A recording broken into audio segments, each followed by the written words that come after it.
madaxweynaha Puntland Siciid Cabdullaahi Deni oo horey ugu tartamay xilka madaxweynaha Jamhuuriyadda Federaalka Soomaaliya ayaa mar kale isku diyaarinaya inuu noqdo musharax madaxweyne qaran hase yeeshee hamigiisa siyaasadeed waxa uu si toos ah ugu xiran yahay ficilo iyo go'aano muddo dheer la arkayo kuwaas oo si muuqata uga hor imaanaya dhismaha dawladnimada iyo mideynta Jamhuuriyadda Federaalka Soomaaliya tan iyo markii uu qabtay xilka madaxweynaha Puntland Siciid Cabdullaahi Deni waxa uu qaatay mowqif siyaasadeed oo si joogto ah u wiiqay dadaaladii lagu dhisay hay'adaha qaranka gaar ahaan kuwa amniga waxa uu si cad uga hor yimid dhismaha ciidan qaran oo midaysan isagoo oo Puntland ka dhigay meel ka baxsan nidaamka guud ee amniga dalka taas oo dhaawacday istiraatiijiyadda qaranka ee la dagaalanka argagixisada iyo sugidda amniga guud ee dalka sidoo kale Deni waxa uu diiday una istaagay carqaladaynta tallaabooyin waaweyn oo taariikhi ah oo Soomaaliya u horseedayay soo kabasho qaran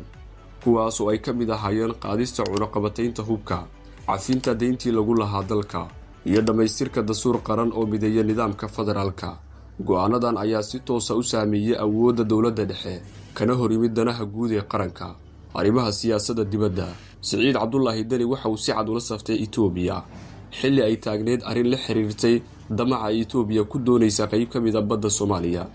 arrin si weyn loogu arkay ku tumasho madax banaanida dhuleed iyo qarannimada dalka mowqifkaas ayaa ka mid noqday tallaabooyinka ugu waaweyn ee dhaawacay midnimada mowqifka Soomaaliya ee caalamka intaa waxaa dheer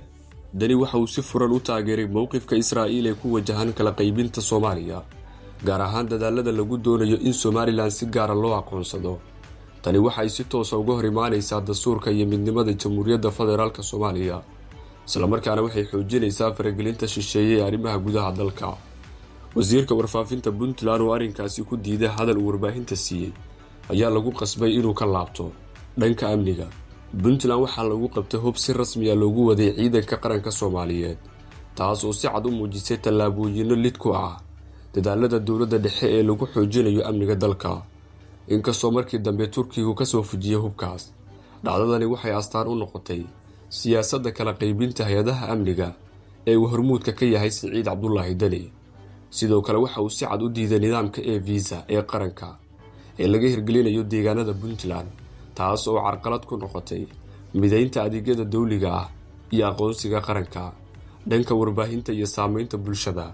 Siciid Cabdullaahi Deni waxa uu maalgeliyay shakhsiyaadka howlgala baraha bulshada iyo warbaahinta kuwaas oo si joogto ah u aflagaadeeyay madaxda qaranka heer walba isla markaana weerar afka ku qaada wakiilada Soomaaliya u fadhiya qaramada midoobay